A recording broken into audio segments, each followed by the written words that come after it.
Hello students, ये lecture थोड़ा different है। मतलब ये थ्योरेटिकल नहीं है, बट इसके ऊपर न्यूमेरिकल्स काफी आपको हर जेईई नीट बुक में मिलेंगे। वो ये है कि shift in centre of mass when a part from object is removed, है ना।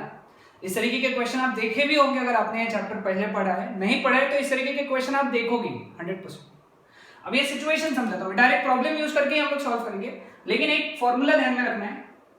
XCM is equal to M1x1 minus M2x2 upon M1 minus M2। Sir यहां तो निगेटिव आ गया। निगेटिव का मतलब क्या है? M2 is mass of that object which is removed. Okay, mass of that object which is removed, and X2 is position of center of mass of the object which is removed. ठीक है, okay. इसको solve करके देखते हैं, formula use करेंगे हम लोग। ये सॉल्व करके देखते हैं पहला प्रॉब्लम। ठीक है, एक डिस्क है, ओके। उसमें से हम लोगों ने एक और डिस्क रिमूव किया,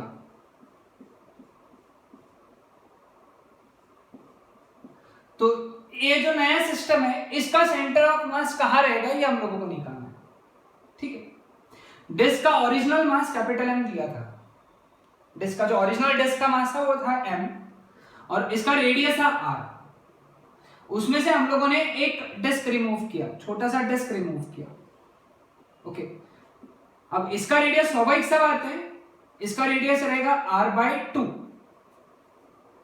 ओके, ये एजेस को नाम दे देता हूं मैं, सो दैट ध्यान में आएंगे। This is O1, this is O1।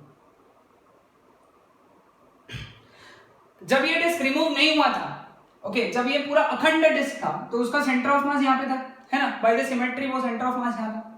जब रिमूव हो गया तो वो शिफ्ट होगा। अब कॉमन सेंस तो यही बोलता है कि वो शिफ्ट इधर होगा टुवर्ड्स लार्जर मास, लेकिन कितना शिफ्ट होगा या कहां होगा ये हम लोगों को निकालना है। ठीक है, सपोज हम लोग है ना इसको ओरिजिन कंसीडर कर लेते, ठीक, या फिर तुम इसको भी कंसीडर कर सकते हो, कोई दिक्कत नहीं है। ओके, कोई दिक्कत नहीं है, इसको हम लोग ओरिजिन कंसीडर करते हैं, ओरिजिन यहां से। ठीक, तो this diagram can be equivalently drawn as this original disk जिसका मास M, जिसका radius R, minus this disk, इसका सेंटर O1। अब इसका मास रहेगा स्मॉल m और इसका रेडियस रहेगा R/2। ठीक है, अब इसका मास कितना रहेगा in terms of this mass, ये नहीं निकालेंगे हम लोग। Now mass is equal to mass per unit area. Mass per unit area is mass upon area of disk. Mass per unit area of disk multiplied by area of the disk. Area of that small disk is disk का area, pi r square by 4। pi r square होता है ना, इसका radius कितना है R/2, R/2 का square कितना R square by 4, तो उसका मास हो गया M/4। Very simple. अब बस वहां सब्स्टिट्यूट करना और आंसर निकालना है। देयरफॉर एक्सियम कितना रहेगा M1x1, यानी पहले वाले का मास कितना है कैपिटल M, और उसका रेडियस R है ना। उसका पोजीशन कहां रहेगा? सपोज ये ओरिजिन है तो यहाँ पे पोजीशन है ना उसका सेंटर ऑफ मास का, कितना डिस्टेंस है R है ना, MR माइनस M/4 इनटू उसका पोजीशन कहां रहेगा, ये वाले डिस्क का पोजीशन यहाँ पे है ना, उसका सेंटर ऑफ मास यहाँ रहेगा ना सेंटर पे, तो उसका डिस्टेंस कितना है R/2 upon M minus M/4। ठीक है, MR तो कॉमन निकल गया, ब्रैकेट में क्या बचा 1 माइनस 1/8 अपॉन नीचे क्या बचा 3M/4। M कट हो गया, 4 ऊपर चला गया, 3 नीचे आ गया, 4/3 R इंटू 7/8, तो 7R/6 ये रहेगा इसका नया पोजीशन। 7R/6 यानी कहां, तो यहां पे आएगा। मैंने कहा था पहले कि वो इधर शिफ्ट होगा टुवर्ड्स द लार्जर मास। अभी ये डिस्क में इधर मास ज्यादा है ना, तो सेंटर ऑफ मास इधर शिफ्ट होगा। कितने डिस्टेंस पे शिफ्ट होगा 7R/6। ओके, अब अगर शिफ्ट पूछा, शिफ्ट तो ऑलरेडी कितने डिस्टेंस पे था R, नया कितना हो गया 7R/6, यानी ये वाला डिस्टेंस जो है 7R/6 है। और ये वाला डिस्टेंस जो था ये था r, तो शिफ्ट कितना हुआ 7r/6 minus r which is equal to r/6 towards which direction, right direction, towards right of the centre, उस साइड। आसान प्रॉब्लम। सो ये था ये प्रॉब्लम। ओके, अब दूसरा प्रॉब्लम देखेंगे हम लोग, जिसमें सेमी सर्कुलर डिस्क में से एक और दूसरी सेमी सर्कुलर डिस्क कट किया हम लोगों ने। ठीक है,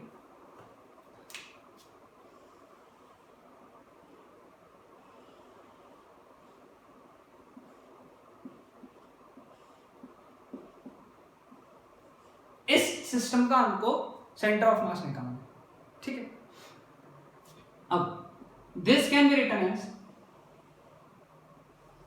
ये एक डिस्क है, चलो इसको डिस्क जैसा बनाना पड़ेगा,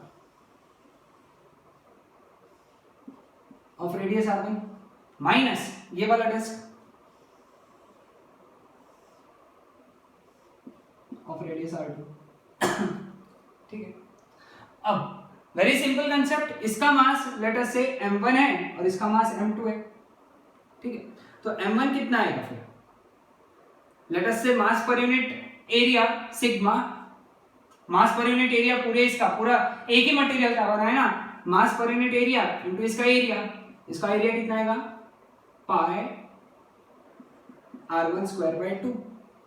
दूसरे वाले का मास कितना आएगा m2, मास पर unit area into area, area कितना आएगा उसका पाई r2 स्क्वायर बाय 2। अब इसका centre of mass, okay, disk के लिए सेंटर ऑफ मास कितना होता है 4r/3π, है ना, तो इसका सेंटर ऑफ मास यहां से कितने दूरी पे रहेगा 4r1/3π, और इसका सेंटर ऑफ मास कितना रहेगा 4r2/3π।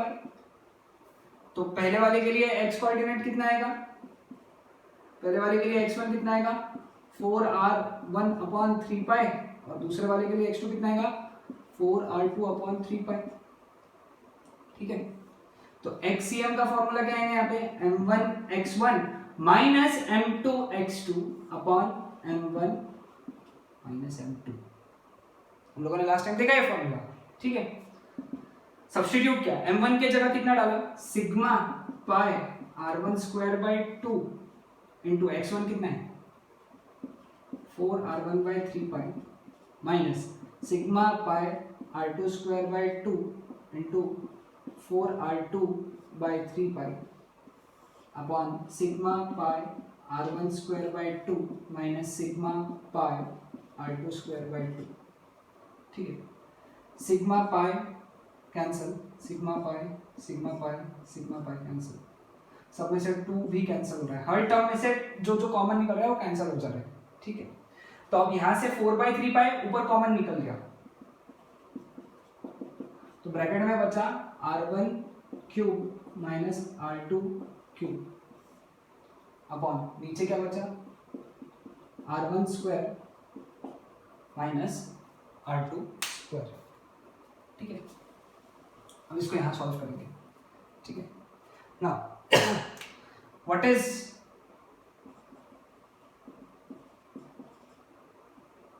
सॉरी ये पाई नीचे आएगा, 4/3π कॉमन निकला, r1 cube minus r2 cube is r1 minus r2 upon r1 square plus r1 r2 plus r2 square upon r1 square minus r2 square is r1 minus r2 r1 plus r2 cancel, तो जो बच गया वो answer आ गया हमारा XCM is equal to 4/3π into r1 square plus r1 r2 plus r2 square upon r1 plus r2। So this is our answer. Okay, ये answer आपको ध्यान में रखना है। ओके, ये दो प्रॉब्लम्स हैं, इनको अच्छे से ध्यान में रखो, बस यही कंसेप्ट यूज करना है कि दूसरे वाले का माइनस कर रखा है तो यहाँ पे माइनस लगाना पड़ेगा, दैट्स इट। हर एक प्रॉब्लम जिसमें रिमूव हुआ है कोई भी चीज उसके लिए सेम कंसेप्ट यूज करना है आपको, दैट्स इट।